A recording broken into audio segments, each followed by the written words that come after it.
you will get a message. So welcome everybody on this very special afternoon live conversation hosted by Move into the Future and the Wize Move Society, the online community for the over 50 generation, or by now we call it the Wize generation. This generation is growing rapidly. They live longer, are longer healthy and active, and are better educated than ever. There are more reasons why this generation needs to be part of the workforce a lot longer than they expected when they started their career. So we believe that the over 50 generation has a significant role to play in the creation of the future. We just need to tap into their knowledge, experience, and wisdom. With these Tuesday live conversations, we aim to give you a glimpse of what is happening online on the Wize Move Society, to share a bit about both the challenges and opportunities that the 50+ generation is facing, as well as how the members of the Wize Move Society work together to create the solutions and play an active role in society and in the economy. So the 50+ generation is very clear that they are not on their way out, but they are part of the future. So for those who joined us on Zoom, we love you to contribute to the conversation. And if you want to do so, please show yourself with your camera on. If you do not want to be seen, share your questions or comments in the chat. If you've joined us on Facebook, welcome everyone, and please share your feedback and questions in the comments. So my name is Ingun. I'm the founder of Move into the Future and the creator of the Wize Move Society. And I'm here today with my co-host, Dr. Tatiana Rowson, and our guest for today, E Kazan from South Africa. Frances has an amazing career from teacher to business owner and corporate executive. And actually she retired a couple of years ago and feels she is ready for that next season. And she's a member of our Wize Move Society. So I'm going to start first with you, Tatiana, as my co-host. I would like you to introduce yourself. Thank you, Ingun. It feels like the summer was too long, so it's nice to be back. It's nice to be back with familiar faces and new faces. So I am a psychologist, for who doesn't know me. I'm a researcher as well as an academic, and I research midlife and beyond. So how to make the most of life, work, and in later life. So the seasons is quite an inspiring topic today, and Ingun and I had a nice chat last week about the literal seasons and the metaphorical seasons, and how sometimes moving to one to the other can be daunting, but can be exciting as well. So on that note, we're really happy, really pleased Frances is joining us today. So I'll pass the mic to you so you can say hello as well, and welcome to our chat.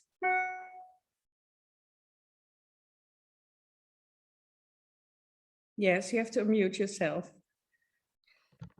Hi, everybody. It's quite an honor to be asked to share my story with you guys, because I've spent a couple of days thinking about it, and I don't think I am an exception. I think, in fact, I'm the norm, and it's just so sad that I am the norm rather than the exception. And when I think of my life, I see that I was always very passionate. From school, I glamorized life. And so I went from strength to strength until I started catastrophizing. And so I started going downwards because I never could see anything but black in front of me. And then I thought about what makes the difference. And the difference is the way you look at yourself and your talent. I'm in the talent business. I've been in the talent business all my life, as a teacher, as a recruitment consultant, as an organizational development. My product was talent. I helped so many people develop amazing careers from nowhere to the top, executive directors, financial directors, but I couldn't do it for me. And I realized it doesn't matter how much we know. when we need it, we can't get it because our emotional state is of such nature that we can't get hold of the things we need. And so it's very important that we have friends, we have support groups, we have the Wize Move Society. What helped me was a friend from the US who knew me in the good old days and believed in me more than I believed in myself. And that gave me the strength to start thinking about things differently. And I kept thinking, what makes a young girl who was so excited and so optimistic to start her career and then took the bull by the horn year after year, opportunistic, realistic, and then just crashed. And that's because I started letting the noise of the outside world into my head. People were telling me I'm old. My kids were telling me I'm old. I feel younger now than I did in my 40s for the simple reason that I have more time and I don't have to care for anybody, nobody. I used to have people phoning me every minute of the day about their jobs, about their problems, my children, my dog, my cat, my vet. I had absolutely no time for myself and I still managed to do a million things. Now I only have me. So I'm looking at my life and I'm saying, I have my own talent, my own cultivated talent, which is not a simple talent. You start with a simple talent and you cultivate it through your life. And that's another conversation. And that talent is my passport into the world. 8 billion people. There must be some people who think I can add some value in their lives. But I need a visa because a passport is not enough. And I started thinking, what is a visa? And it suddenly dawned on me. The visa is my mindset. Without that, I can do nothing. And fortunately for me, I had coaches who helped me. And I look at the coaches and I think, you know what the coaches have added in my life? They didn't teach me anything I didn't know. They just led me to a greater adventure, like a travel agent. I can book my ticket online, but I will only go to the destinations I know. If I go to a travel agent, they will open up destinations I never thought of. They will show me special deals. And so I realized the only thing that is standing between me and the world is me. And thanks to this organization, it helped me realize that. I mean, it sounds simple, right? But for a year, for 2 years, I couldn't see it. I felt stupid. I felt old. Young people were making me feel irrelevant. And now I'm thinking to myself, they're irrelevant because I know a million things they don't know. I know exactly how to get them from point A to point Z. They don't know that. Mm-hmm. So why would they think that I'm irrelevant? Because I let them think that. And so I've decided, I can't believe it's only a month because so much has changed. I've decided that if anything will happen, it's going to happen because I make it happen. No one can make it happen for me. I have my health. I'm very grateful for that. I'm 71 years old and I feel more stronger now than I have ever felt in my life. And I'm free to do it.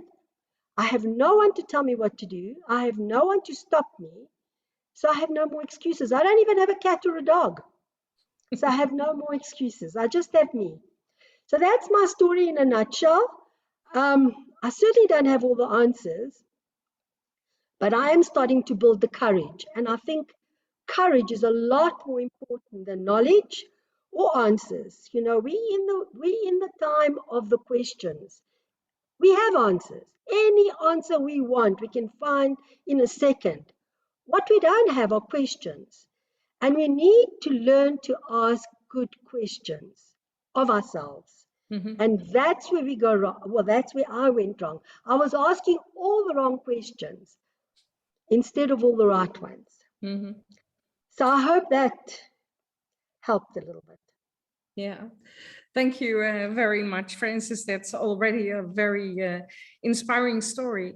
We are talking today about how to make the most of life in all seasons, you know, in all these special phases, stages in your life. And, you know, when you started working and as a teacher and, you know, and even, you know, before that, your education, that is, you know, it was that 3-phase life, you know, it was education, it was work, it was retirement. Now they talk much more about that multi-stage life, so that there are much more moments that you have to reflect, step back, retrain, earn, learn, relearn, you know, upskill, reskill, etc. But if I look at your life, that has already happened. You know, there have been several moments that you made a complete different career step and thought, okay, so let's do the things differently. So if you look at those seasons, those stages in your life, can you say, okay, I had my education part, and that was also a part that you moved from, I think it was Egypt, wasn't it, with your parents to South Africa? So that was the education part. You had your part with the no, I'm not going to film. I'm not going to answer my own question. Well, you know, it was never, it never crossed my mind that it's not possible. You know, I never sat and thought, what am I going to do? I just went where the opportunities led me. You know, I had to give up teaching because I wasn't earning enough money. I was a single mother and I had to find ways. So I came to the big city with my 2 children, no plan in place, no job, nothing. And I found a job and I won awards. I was selling. I never knew that teachers were such good salespeople. They did. Um, I became a top salesperson selling photocopiers for Xerox. And they couldn't understand why I resigned because I said to them, look, I didn't give up teaching to sell photocopiers. And at the time when I was selling them, I hadn't even used one. But I learned very quickly, it doesn't matter. Nobody wants to know if you can use it. They want to know how much it's going to cost them and what's the benefit. And then I went into my own business and I had a couple of businesses. I was a serial entrepreneur and I was flying very high. I had 12 girls working for me in the center of the African, what they call it, the financial capital of Africa, Johannesburg, Sandton, right on top there, right next to Investec Bank. I had my office with 12 girls. I was flying high. Not for a minute did it cross my mind that I can't do these things. So when I started hitting my late 50s or 60s actually, and people started telling me, you're old, I didn't have an answer for them because before that, people were telling me all sorts of things. You don't have this, you don't have that, you don't. And I'd say, who needs that? I've got this, I've got the other thing. But then I started saying, yes, I am old. Yes, I am past it. Yes, I don't know things. And then since I changed that mindset, I'm now looking on LinkedIn, I'm looking on Facebook, and I'm not seeing any information or any knowledge that is strange to me. I mean, I'm not that I know everything, but I'm familiar with these things. You know, I understand them, I can reason with them, I can work with them. So why am I old? That's the question I keep asking everybody. Why am I old? What is it that as a person at my age, I cannot do? It's not like I want to climb a mountain or become a South Africa. I don't want those things.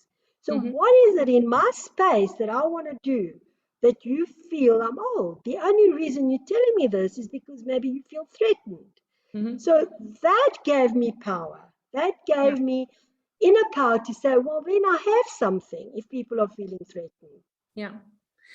And when we met a month ago, it's only a month ago, you know, you were in this season of your life that, you know, you had retired. You went to the gym, you went to pick up your grandchildren, you love them to pieces. But there was also this moment that you thought, okay, so is this really what this is all about? You know, what is my next step?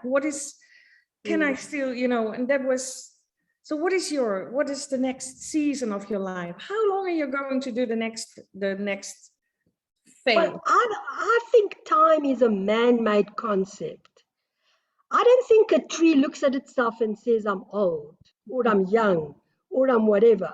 It just keeps going until it dies. So, you know, I don't see a dog saying I'm old or a bird. They just keep going. So time is a human thing. So I'm not going to think of time anymore. I'm going to think of value. As long as I have value to add to society, I will keep going. As long as I can help people.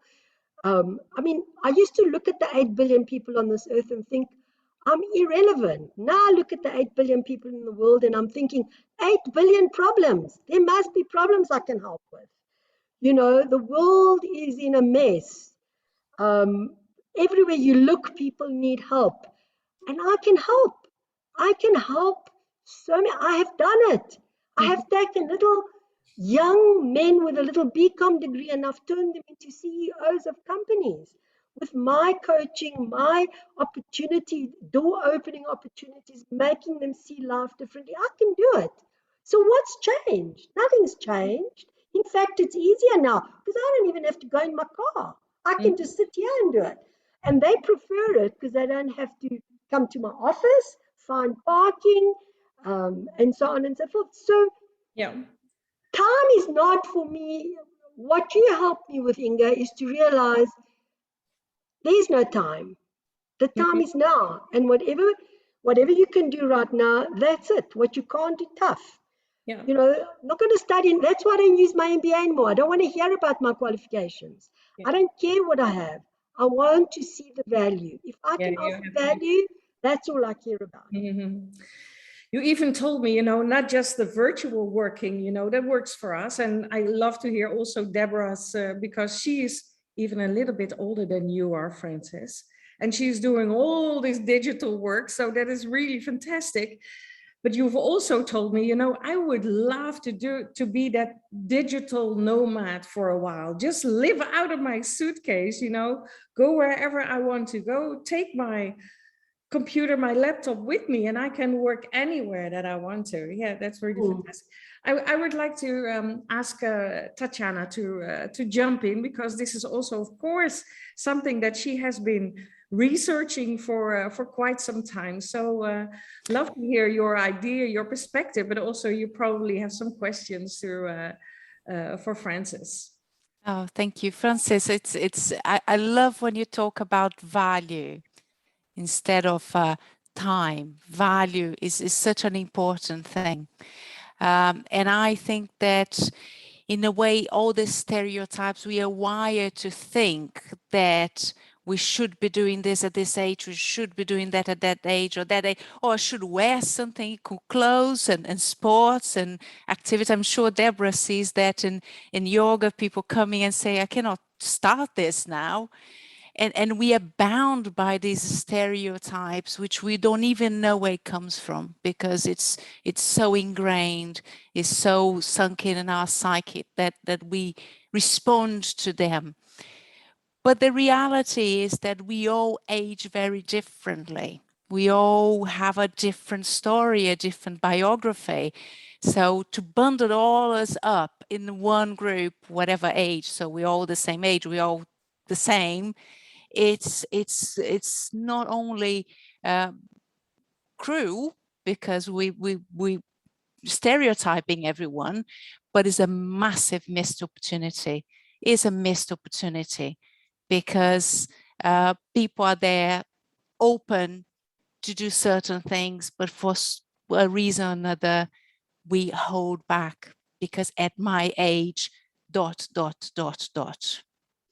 So the stereotype is really ingrained in our society and really dictates what we do.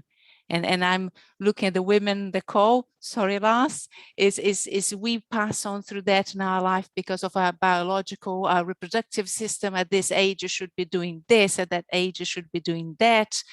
And again, should we? Who says so? Can't I have some choice here? Don't I have something to offer? Can't I take value out of something? So all that comes into that Too much equation. education. The problem is too much education. You know, I went to see my grandmother in Greece in the 70s, and she was about 80, 85.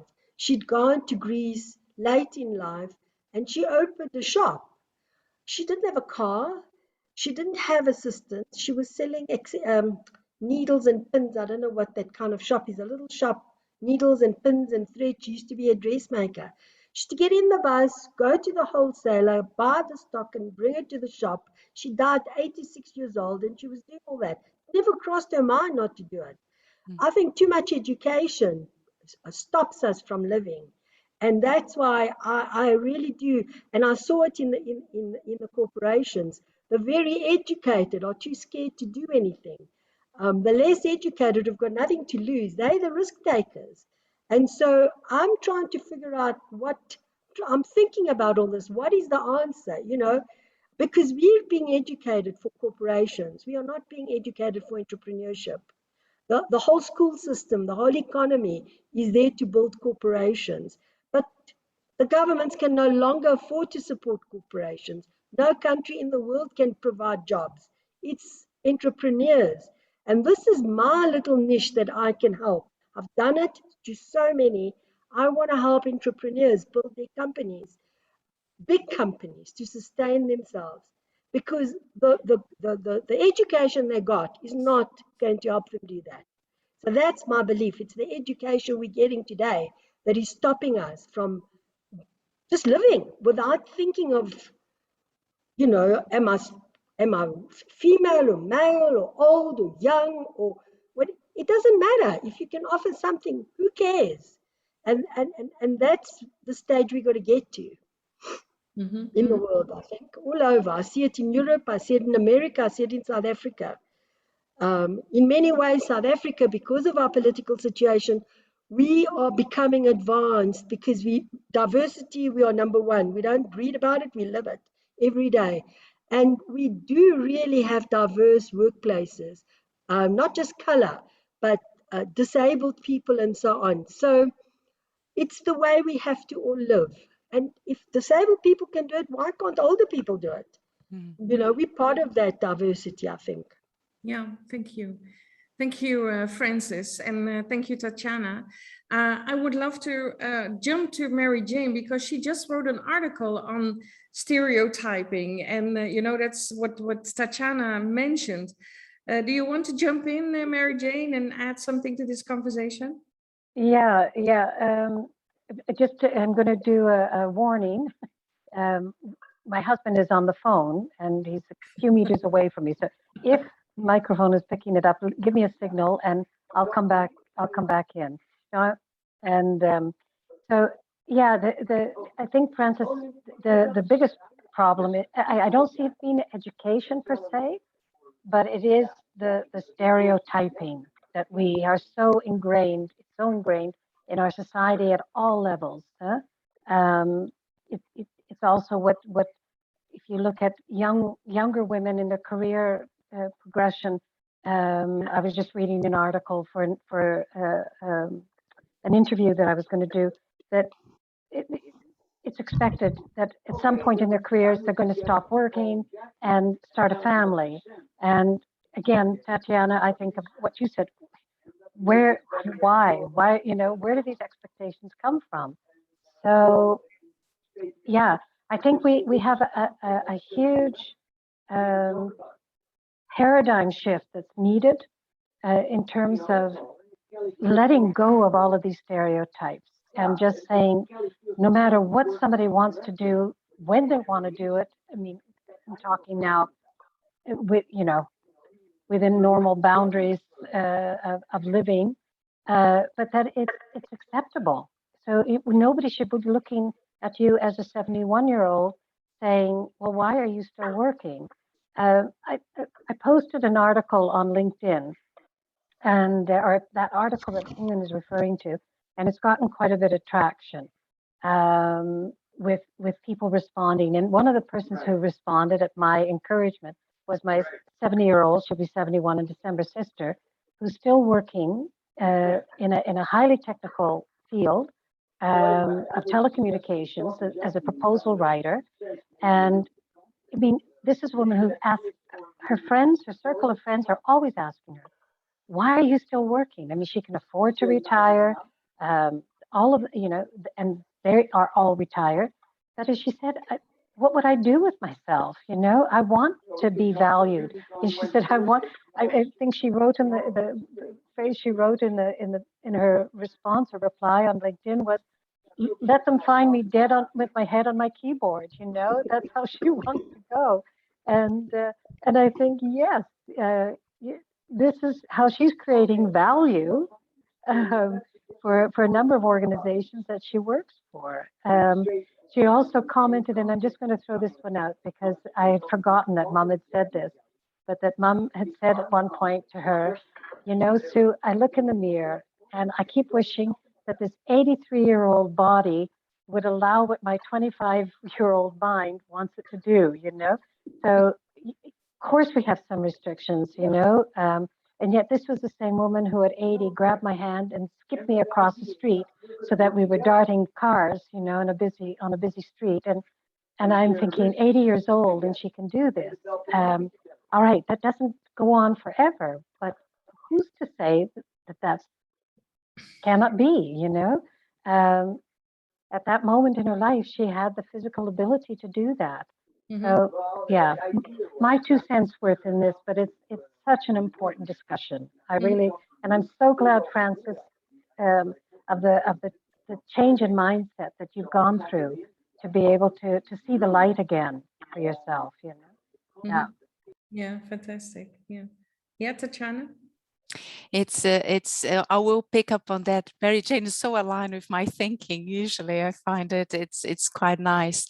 And one thing, Francis, you said that again really struck me was no one can make it happen for me.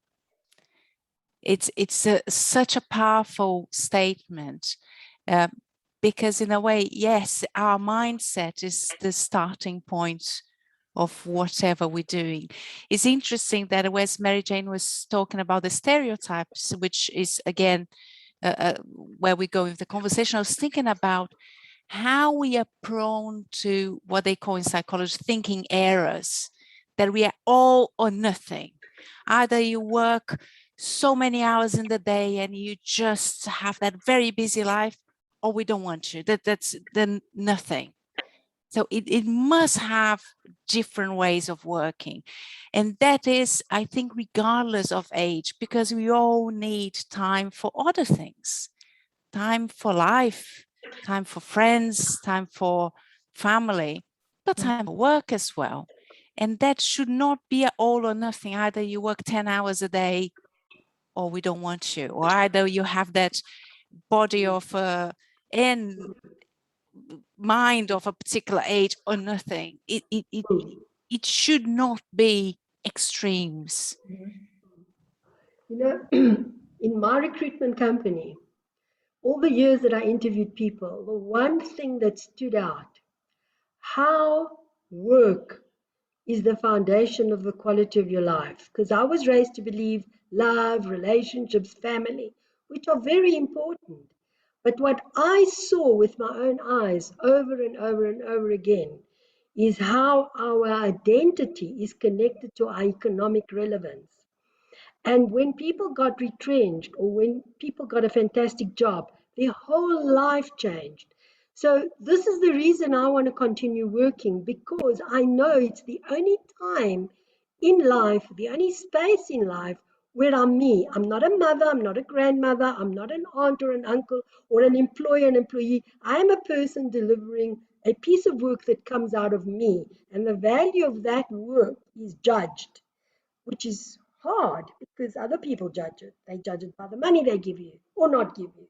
So it is the place where we can build our own identity, strengthen our identity.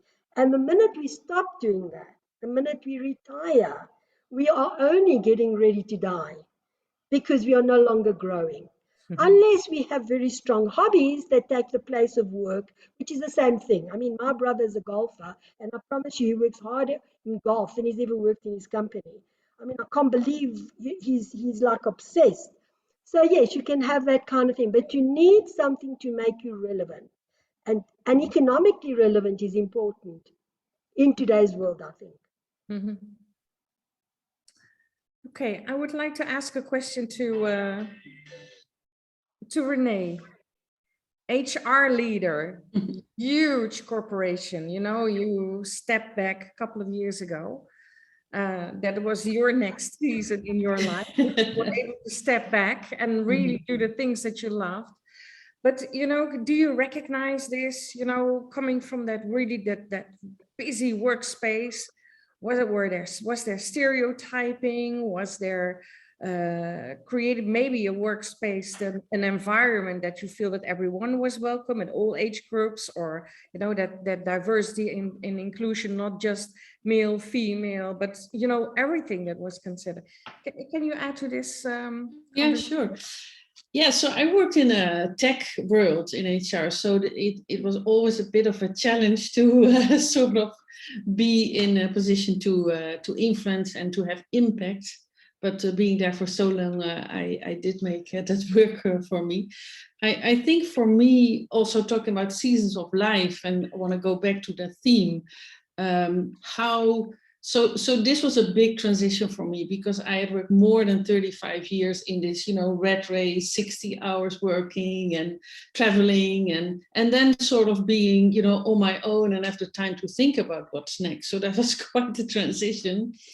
And I think what helped me, and I spoke to a lot of people back then, and still what helped is sort of, in any season of life, remain curious and remain interested in, hey, what's happening to me? What's happening outside? What is a thing or a field where I can add value, where I can have impact? Because I think that's another thing that struck me when we had the several conversations, is how you cope with different seasons in your life is very much also, and how you want to fill those phases, different seasons, very much also a personality thing. So, you know, we had examples like, oh, I'm just love to golf, or, you know, sit behind the window and be in my garden. Well, I would not like that. So, you know, I'm still really much into working with people and getting things organized, and that makes me happy. So the two elements, I think, for me are important in this sense, is sort of remaining curious, remain, you know, interested, work with people, talk to people. This is a new network that I'm in.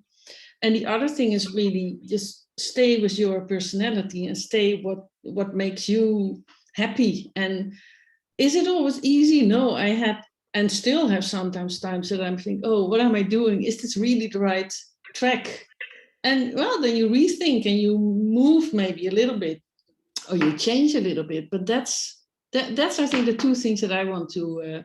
And the education part, Fran, you know, I think educated people are still also can be quite creative. But I agree with the entrepreneurship. That's a thing apart, and that you cannot learn in education. I totally agree on that part. Mm-hmm. That's my 2 cents, Ingun. Thank you, Renee. And I do want to do the ask the other two people who are guests here. Deborah first. I know you're the one that is a little bit older than Francis. What's your next season in life? Have you experienced that, you know, you had to make choices, and, you know, that is you moving into that next phase in your life? I think my second name is choices. Or change choices. In fact, right now, this is called my creative war room. And life is really exciting. It can get heavy, but it's very exciting. And there's so much richness that everybody's talked about. And there's mindset, there's the body, there's coping, there's talents. I kind of look at that talents at this time of life as there's been a longing, there's been a sense of knowing that there's something else that I would like to express. And that is one of the motivations that gets us out and up and doing something, because as Ingun is saying, is the world is changing, and we've got all this rich knowledge, and we can bring it about. And Francis, you're just so passionate. You're awesome. So we have to bring it out into the world. It's like, instead of sitting on our duffs, is bring it out into the world. And there was also this comment about, emotions and holding back. And that's where I think that the movement, the yoga and the breath is so important, because we can hold those emotions in our body, and it's important to move them out. There are these centers in our bodies that just kind of hold, and then sometimes we can feel heavy and loaded and unhappy. And by moving and breathing and being present, there's so much power there. And we've got it all inside, right inside. So it is about connecting. For me, when I'm feeling like overwhelmed, I go right there, that place right there. I get down on my knees. I get down on my knees. and I move my body, and I breathe, and I try to be focused, because the mind is out here, right? I'm a very busy mind person, but I have these wonderful, simple techniques that allows me to go in and settle down, and then get to that place. And I can't remember who said it, but it is about, getting these ideas. So those ideas, this whole universe is so rich. It's like all possibilities exist. We just tap into what is key for us to relate to what our possibilities are. So there's a never-ending plethora of ideas out there. It's just what's best for us. And that's where our heart is, our purpose, our passion. Yeah. But the body's really important. Yes. And we need to keep it lubricated. Absolutely. Absolutely. Especially if you want to be active, if you want to, add value, if you want to contribute. That is, for those who don't know yet, Deborah is our yoga teacher at the Wize Move Society. So really great. From Victoria, Canada. Yes. So the others, for me, the other side of the world. Oh, there's another Canadian, Mary Jane. Yeah. Okay, so now I'm moving, and then I'll let you take over, Tatiana. I'm moving to Lars, because I really would like you to hear your perspective. 24 years old. You have studied this older age group over the last so many years already. There was something that triggered you, that you felt like, oh, I need to work with this age group. But also, reflect on those seasons of life, what you see happening maybe with the older age group, what you see happening with life, but also your own season. What is your next season of life? My own season, yes. Yes. Yeah, so that's true. I studied applied gerontology in the Netherlands, basically because I knew already quite a while that I wanted to do something with like people who are older than me, because I think they are very wise. I can learn a lot from them. I always enjoyed being around my grandparents, but also here in the social community centers. So quite accidentally, I found the applied gerontology program, and I liked it because it's a study program which is not focused on health issues, nursing, like the downside of aging, but it's more like focusing on the value of it. And like, okay, people who are getting older have a lot of wisdom and knowledge, but are getting older, maybe their needs are changing. So how can we work with them? So that's what's basically the link that I really liked about the program. And I'm really triggered about the stereotyping thing we just talked about, because that's something I'm experiencing right now as well. Like I graduated 2 years ago or 3 years ago. Then I did my master's in Edinburgh in entrepreneurship at the university. And then I thought like, okay, all the people around me are going to have like a secure job. They're just going to have like their job, like 40 hours or 50 hours a week. And they are starting to jump on the train, which is going to run through like for years. And I didn't want that. Like I want to have the flexibility and to do things I like, and think like when I see something and I want to join some projects, I want to be able to do that And then also be able to say after maybe a couple of weeks, months, years, okay, bye, I'm going to the next one. So that's why I started to become a freelancer, because I like being just so flexible about it. But it's something that people around me are not really understanding, because they say like, wow, why won't you just go for some like more security, like financial wise, but also you want to maybe like save some money for your house and stuff. So they don't understand it. So that's something like the stereotypes I'm facing right now within my own generation. And then, yeah, talking about the season, I graduated a year ago from my master's. I'm now 1 year into my freelancer journey, which is awesome. I think it's great to just be able to hop from project to project, some with a bit like more security, that's for a couple of hours a week, like by a contract. Some are just like very free and coming on and going away again. And it's fun. I really like it so far. And I actually don't know what the next season will be. Like I'm doing things I want to do right now, which I like, which I'm getting energy from. And maybe in 2 years' time, I think totally different about it. But I cannot predict that. So that's basically So my story. You hear these ladies talk about that those seasons in life, and adding value, and really wanting to be part of that world out there again. Is this something that you recognize? What's coming from that? You also created the Longevity Factory with Tamara and Geraldine. So there is something that you feel like, this longer living generation. What's happening there? Yeah, sure. Like the whole reason why I actually why I'm active here is that I figured out that in a world we are still thinking that like we are getting older, and then at some point you're going to like retire and then you're done. But like if you like calculate it, it's like more than 8,000 days you still have left after your retirement, like with the average life expectancy.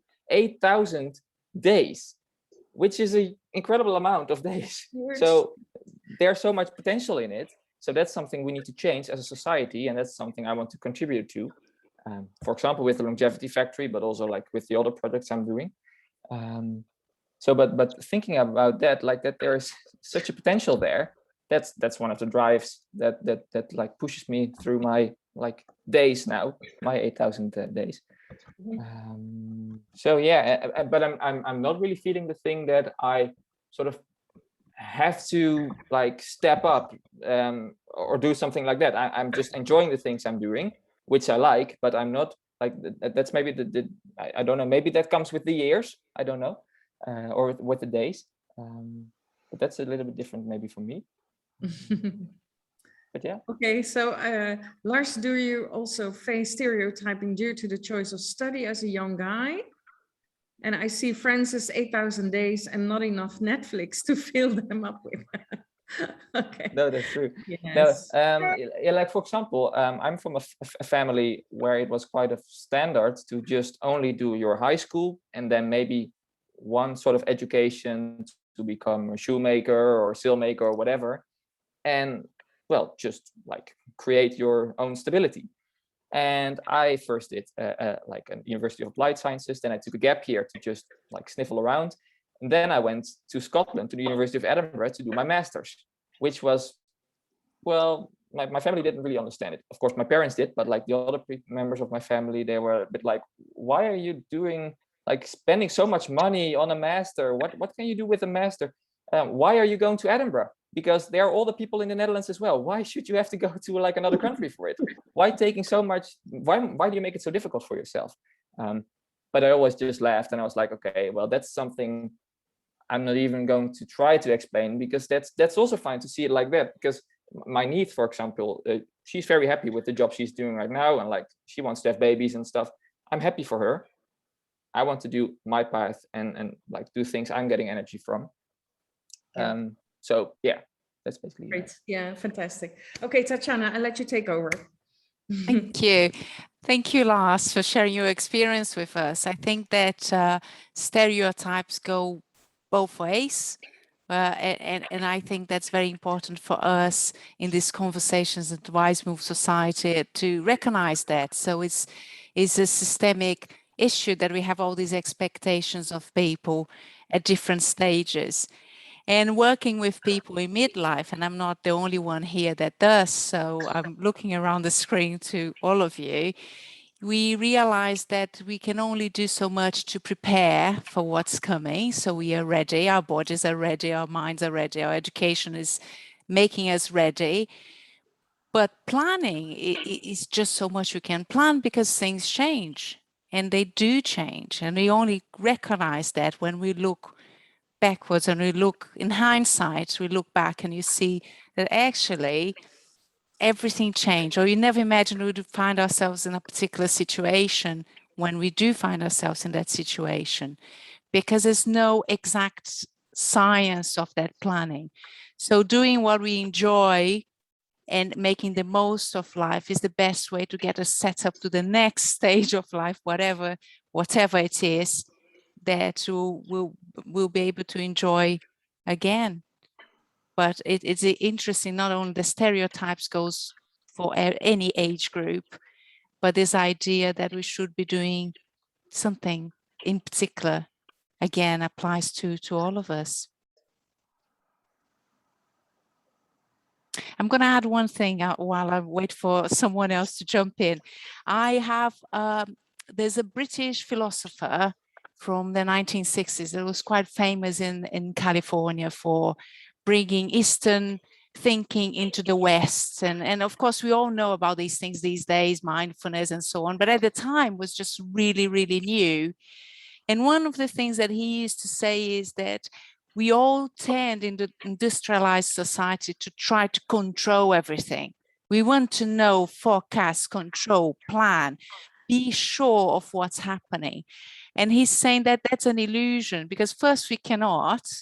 Second, we're stripping our experience for the most wonderful thing, which is a surprise. We want to be surprised in life and face whether it's a challenge or something good, but that's what we want as human beings. And just to try to control everything, we're stripping out the sort of beauty of life.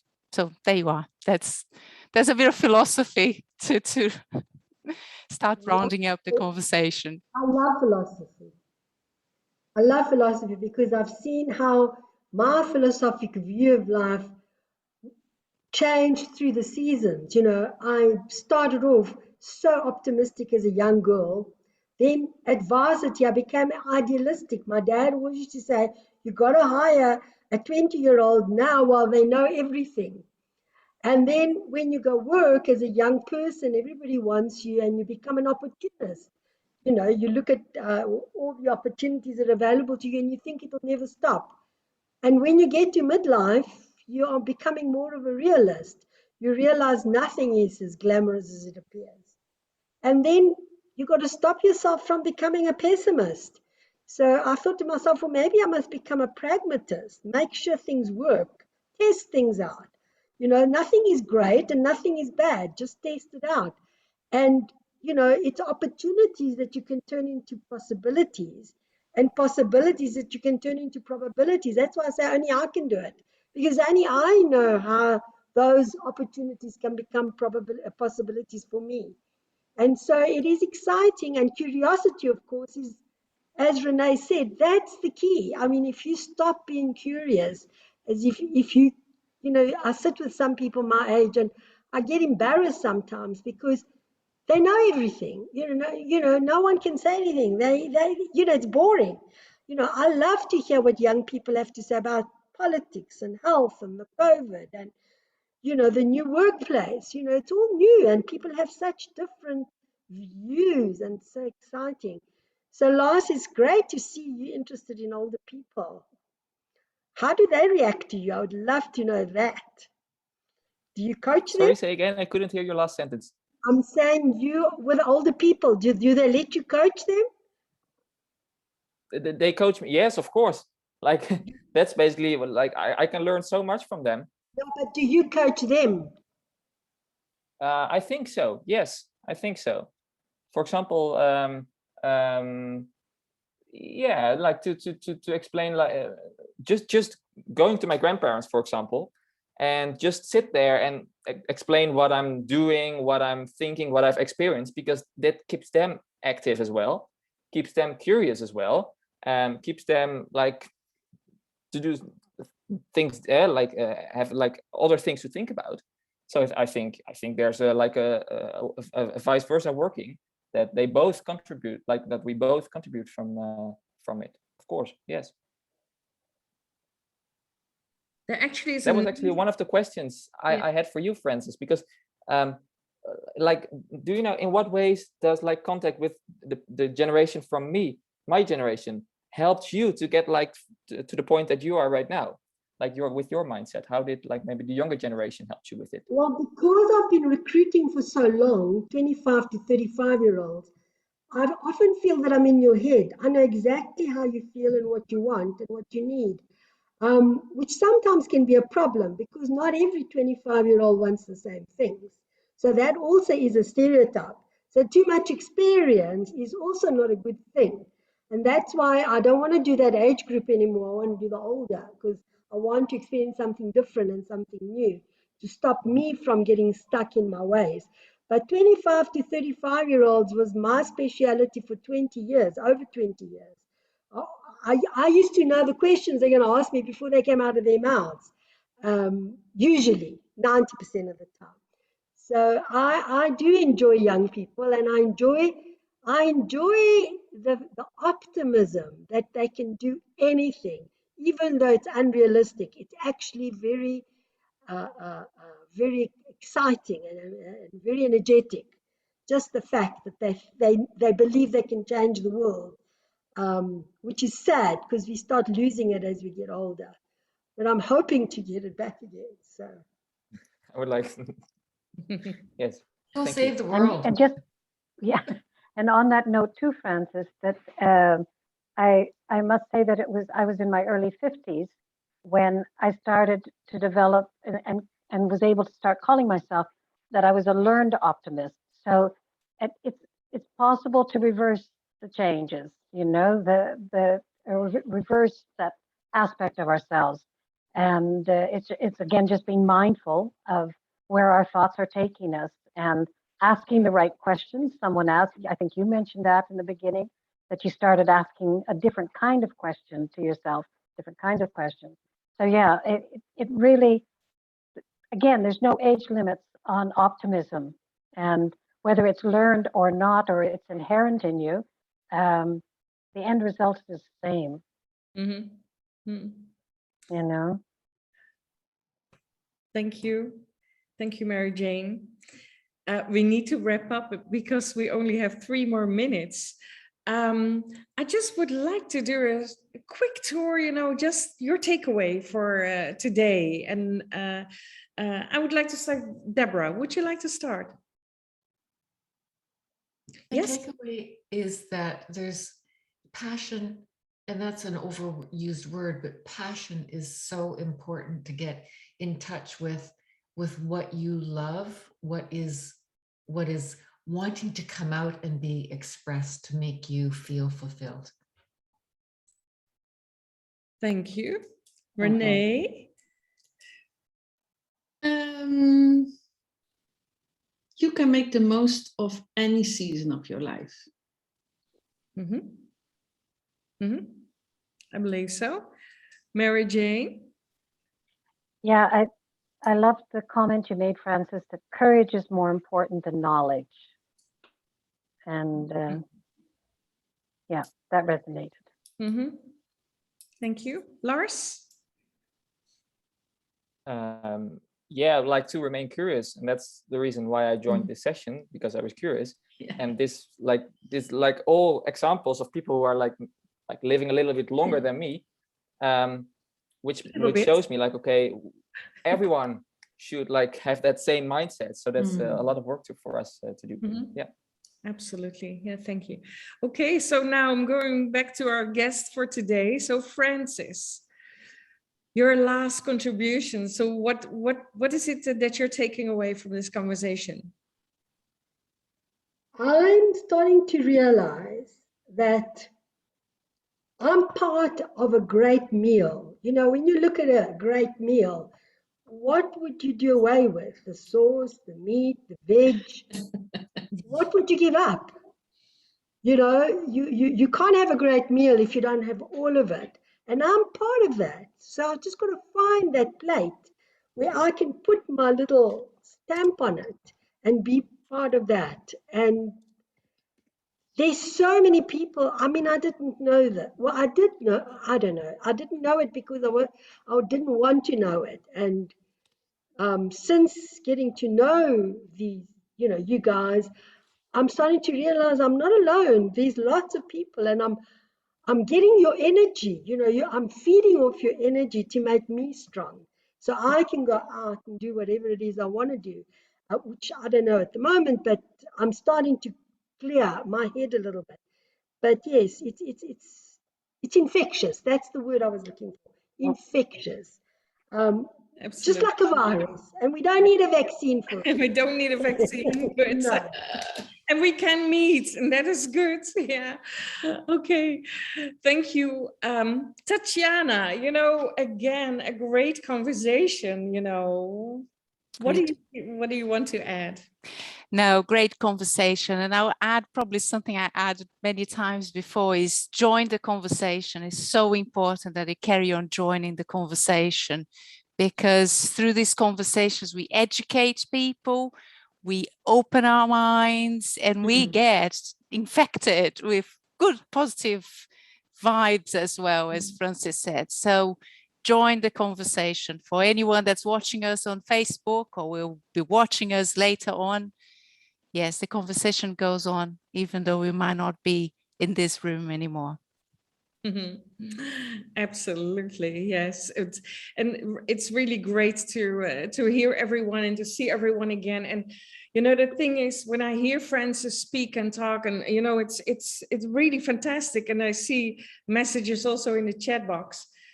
You know, when I met Francis 4 weeks ago, this was so completely different from what is happening here now. And that is something, you know, I really love to think that the Wize Move Society has absolutely contributed to where you are now. And I just cannot wait to see what you will be bringing into this world in your next season of your life. So really happy to see that. So I really want to thank everyone. And yes, this is a glimpse of what is going on also on the Wize Move Society. You know, this is what we're doing. This is what we really want to contribute on. And we love these conversations.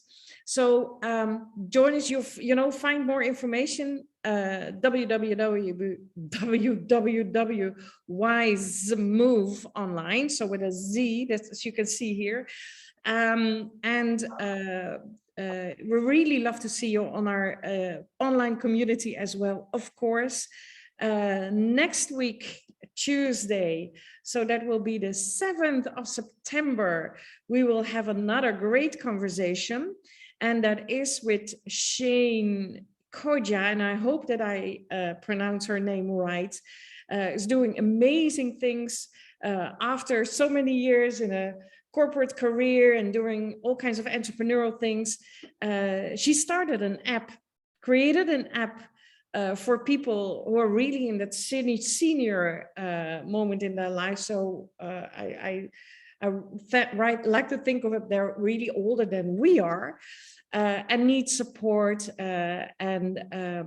that is fantastic to hear how she created her own app after the age of 50. So really using technology to start the next season of her life. So will be a great conversation as well. And hopefully, and that is something that, you know, we have been discussing to invite the Longevity Factory with Tamara, who's listening, Lars and their colleague Geraldine will somewhere in the next weeks that they will join in one of these live conversations as well. Thank you very much for joining us, and we'll hope to see you next week. Thank you. Thank you, Ingun. Thank you. Thank you. Stop recording.